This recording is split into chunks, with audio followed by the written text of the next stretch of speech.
WROW Music, Row 59, Albany. And now, a tale well calculated to keep you in suspense. Tonight, a well-honed accounting of a lethal impersonation. In just a moment, Stand In for Murder, written especially for Suspense by Gladys Gallant. Suspense is brought to you by Alpine Cigarettes.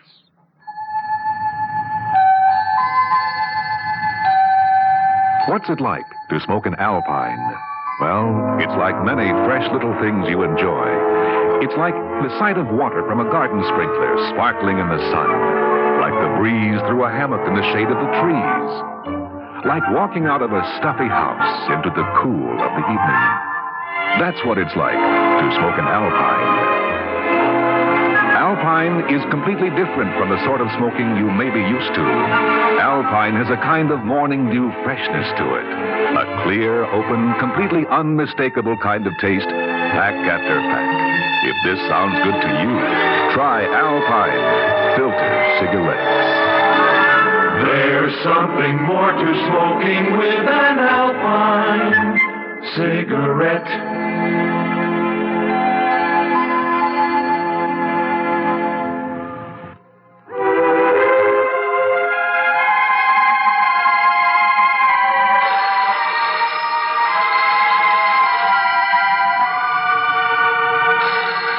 Answer it. Kay, answer it. Jim, I can't. I'm afraid. My voice, it isn't her voice. Will you answer it? Please, Kay, you've got to prove that Laura Morgan is still alive. Oh, it stopped. Oh, thank God. Jim, this is agony. When that phone rings, I freeze. I can't talk. Kay, listen to me. Laura's friends have to think she's leaving for Europe, and they have to hear it from her. Her voice, I can't remember how it's supposed to sound. Don't you want... Play the tape again. That last show she did. Okay. We'll play the tape again. We've gone over it and over it and over it. Starring Ralph Foreman as Now pay Phil attention, will you please? and Laura Morgan as Ruth. Pay particular attention to how Please she be talks. quiet so All I right. can listen. All right. Phil was shattered. Ruth dismayed, but determined. These were the fateful words they exchanged. Listen. We're going to talk over All it. right. It was a lovely party, Phil. Ruth, will I see you again? What about Marion? You think you got that? What about her? The party's over. Well, I thought it was just Listen to her inflection. Bruce. Ending, Phil. I have to leave. All right. Now let's try it. Now say, I have to leave. I have to leave. No. Pitch your voice higher. I have to... Jim, it's no use. I can't do it. Okay, you've got to. It's our only chance. Do you understand? Our only chance.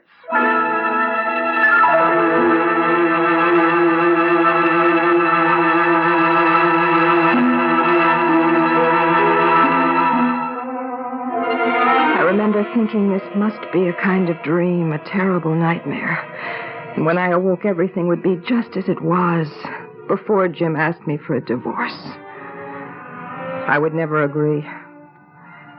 I knew there was somebody else, but I just kept hoping that someday he would come back to me. And one night... Jim, I've got to talk to you, Kay. the answer is still no. It's not about the divorce. Oh, really?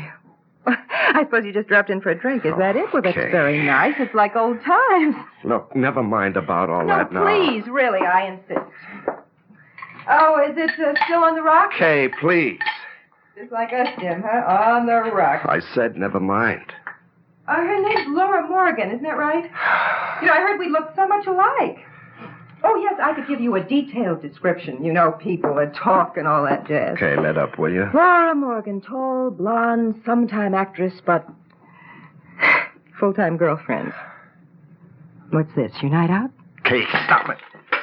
Jim. I said stop it. Only meant I know just what you meant. Kay. She's dead. Laura is dead. Jim. It was an accident. You see, last night we had a terrible argument. I didn't want to marry a Kay. I wanted to come back to you.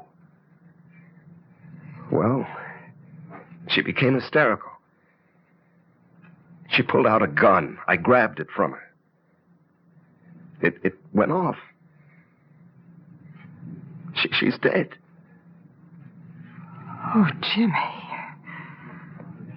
What are you going to do? Did you call the police? Call the police? Kay, if I call the police, I wouldn't have a chance. Jimmy, they will find her. They'll know it was you. No. They'll never find her. Now, you see, I got her out of the apartment, down the stairs, and into the car. No one saw me. And then, near the bridge... Now, stop, please. For God's sake, I don't want to know anymore. I'm sorry, Kay. Sorry for this mess. Sorry I left you. Sorry for everything. Kay, I still love you. Oh, Jimmy. What chance have we got now? There is one chance. But it all depends on you, Kay. On me? Yes. Kay, would you help me set up an alibi? An alibi? Mm-hmm. Of course, Jim. But how? By becoming Laura Morgan.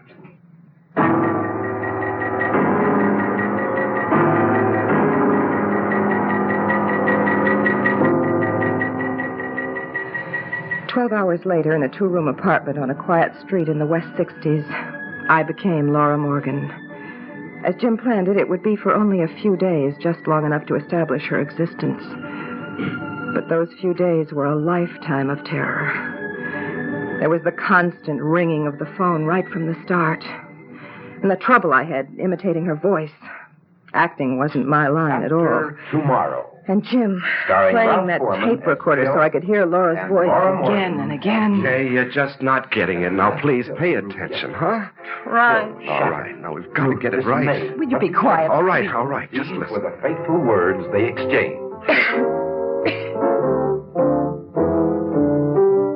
It was a lovely party, Phil. You hear it? It goes up and down. All right, just pay attention. What about Marion?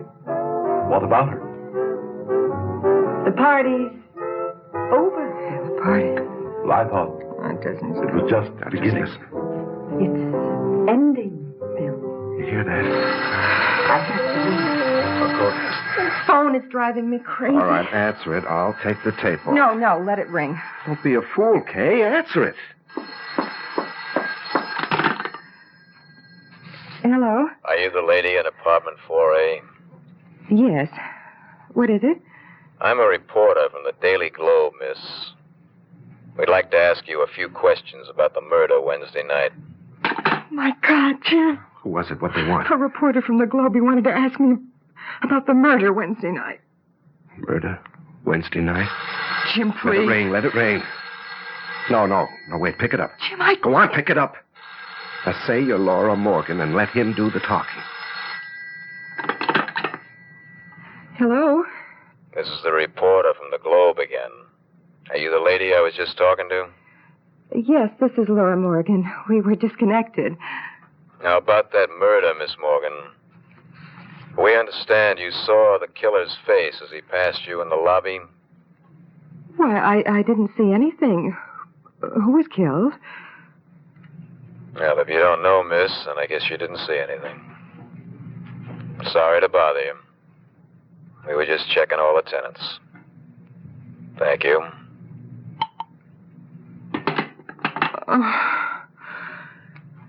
Somebody was killed, but he doesn't know about Laura Morgan.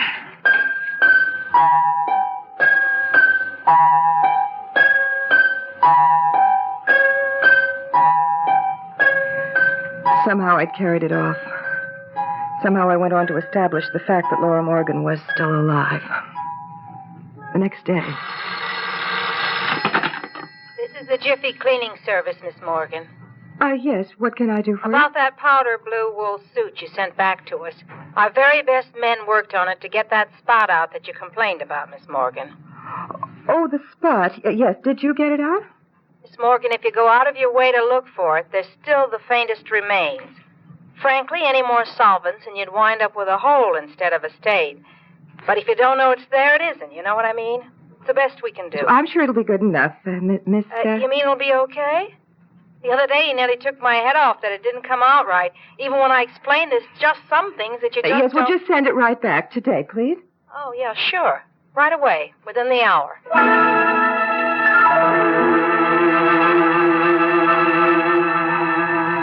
That afternoon, wearing Laura's powder blue suit, I left the apartment. My heart skipped a beat when I saw the doorman looking my way. I hurried past him, my face turned away. Afternoon, Miss Morgan. And a lovely day it is. That's nice.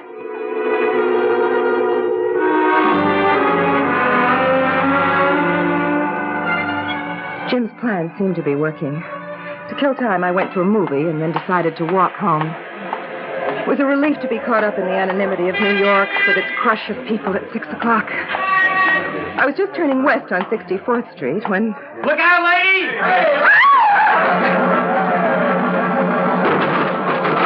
Hey, you all right, lady? What happened? What was it? Block of concrete, a cornice or something. Fell right from the top of that brownstone Missed you by an inch. You better call a policeman. No, please, I'm fine, really. You ought to file a complaint, lady. You could have been killed. No, I have to hurry. I'm very late. I have an appointment. Hey, lady! Well, you never can figure a dame. Here she's almost killed, and she has to hurry because she's late for her hair appointment.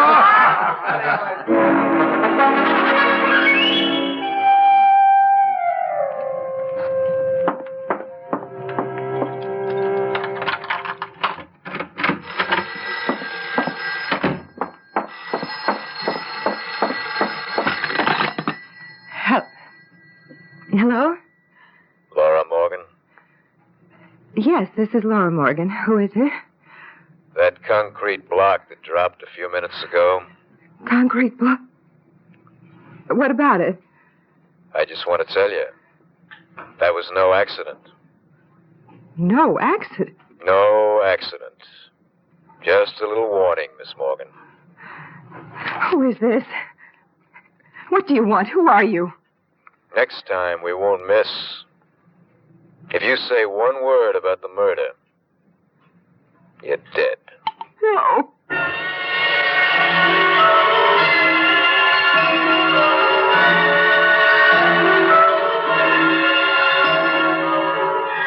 I stood there trembling in the darkness of the room. The crash of concrete on the pavement, the ominous, threatening voice on the telephone still ringing in my ears. Oh, I wanted to scream out, Laura Morgan is dead. But I had to protect Jim's alibi.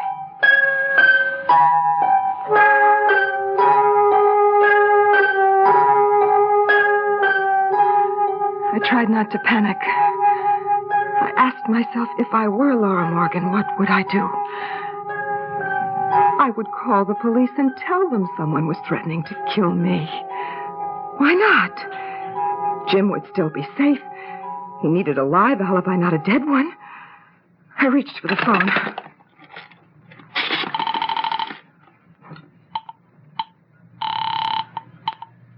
Operator, get me the police department and hurry, please. Police department, this is Laura Morgan. All right, I'd like hang to... up the phone, lady. You hear what I said on the phone, Miss Morgan? One word about the murder, you're dead. Who are you? What do you want? Look, I'm not Laura Morgan. You're making a very big mistake. She's dead. I tell you, she's dead. What are you trying to pull? You're Laura Morgan, all right? You just sold her to the police. Oh, stop it. Let me alone, please. I'm not Laura Morgan. Laura Morgan is dead. You know what she's gonna be, because you talk too much. It's out the window for you. It's a case of suicide. Police! What? Police! Which way did they go, Miss Morgan? Bedroom into the fire escape. Well, he won't get far. We have a squad car downstairs. He tried to push me out the window. Take it easy, Miss Morgan. Take it easy. Come on, take it easy. That's it. All right. Look, I'm from Homicide, Lieutenant Kelly. We've been watching this building all day. Why me? Well, you witnessed the gang killing of Clint Toback Wednesday night. The racketeer?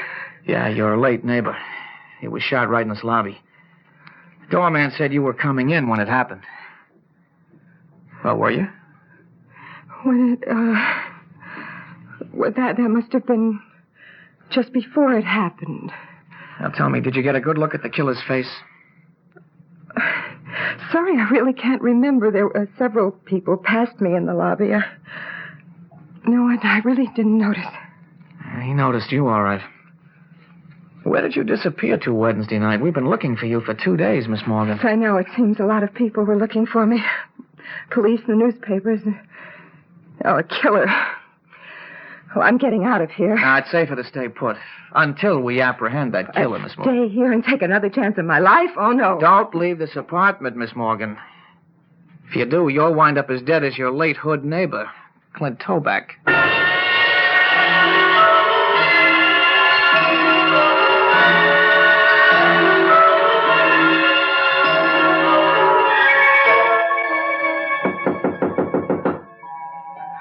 Who is it? It's me, Jim.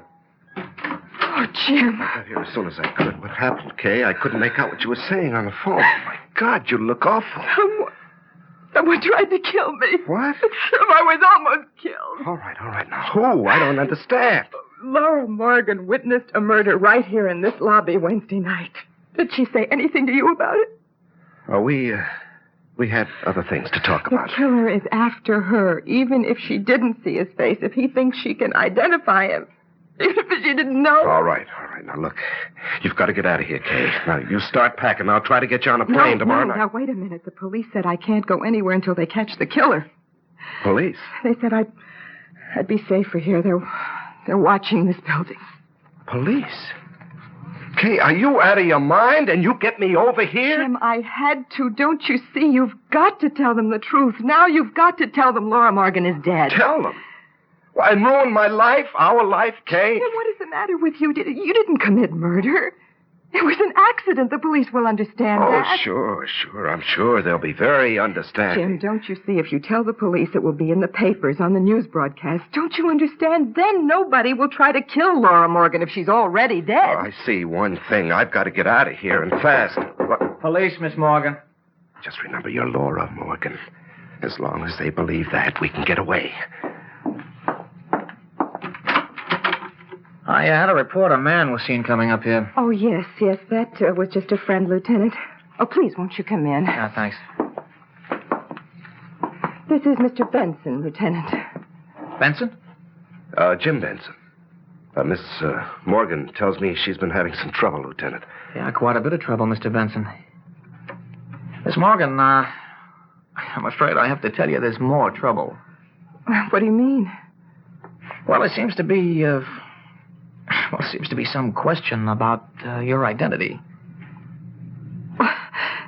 Did you say my identity? Yeah, the doorman of this building. See. Come in, Brady. We can settle this right now. Oh, this is ridiculous, Lieutenant. This is an invasion of privacy. At the moment, Miss Morgan's life is hardly private. All right, what do you say, Brady? Is this Laura Morgan? No, that's not Laura Morgan. No, sir. Are you positive? When you put me back on the door today, sir, I knew she wasn't Miss Morgan. She wore the same suit, and she even looks like her. But that walk, and the way she kept her face turned away, they made me think, sir. No, sir. This lady here isn't Laura Morgan. What do you mean Laura, I'm not Laura Morgan? Please. Brady. Anytime, Laura. It's a pleasure. Never heard of such Okay. All right, who are you, miss? Why are you impersonating Laura Morgan? Don't say a thing, Laura. I'm calling my attorney. And who are you, Mr. Benson? Did you set this woman up as a decoy so you could kill the real Laura Morgan? We haven't found her yet, but the police are dragging the river. Jim. All right, just stay where you are, all of you. I'll answer it. Hello? Lieutenant Kelly? Speaking. This is Blaine. Oh, yes, Captain. Don't let that woman get away, Kelly. We'll be right over. Laura Morgan has been found and identified.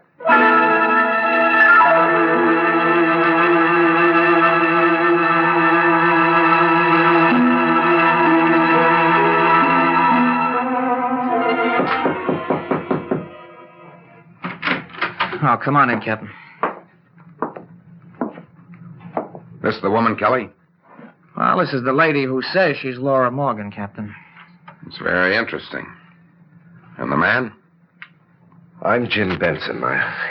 May I ask what you're doing here before I call my attorney? Certainly, Mr. Benson. I just came around to introduce Laura Morgan to Laura Morgan. What? Okay, Mac. Bring her in.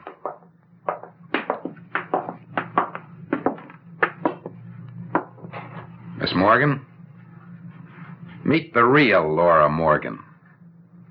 I don't understand, Jim. You said she was dead. Laura, are you all right, Laura? Yes, darling. But, Jim, my timing was off as usual. I guess I was at the wrong place at the wrong hour. I did just what you said Wednesday night, but they managed to find me. Jim, you knew she was alive. You knew somebody wanted to kill her, and you made me take her place. And you botched it. Just as you botched your marriage, Kay Benson. Jim, you said you killed her. You said you wanted me. You said Never you mind what I wanted... said, Kay. Now, that's so fast.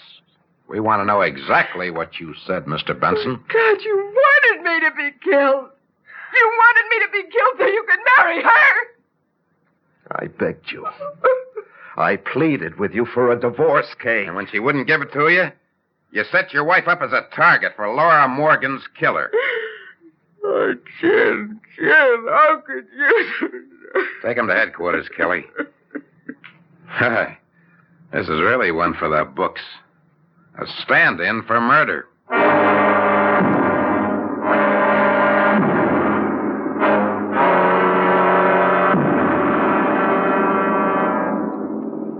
Suspense.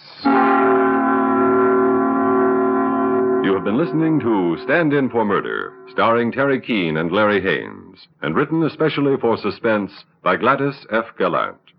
In a moment, a word about next week's story of Suspense. First, let's listen to Gary Moore and Durward Kirby. Wait a minute now. It's a what? Net Alert. It was developed by CBS Laboratories to alert each CBS radio network affiliated station by means of inaudible impulses from New York.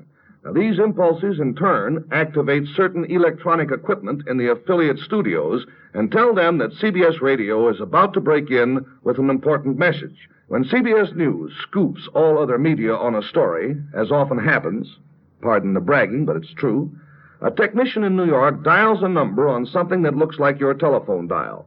This sends out a practically inaudible sound over the lines to the local station. But how often will this system be used? Anytime a news story of importance breaks. So that no matter where I go, night or day, if I stay tuned to CBS Radio, I'll never miss the important news. Right.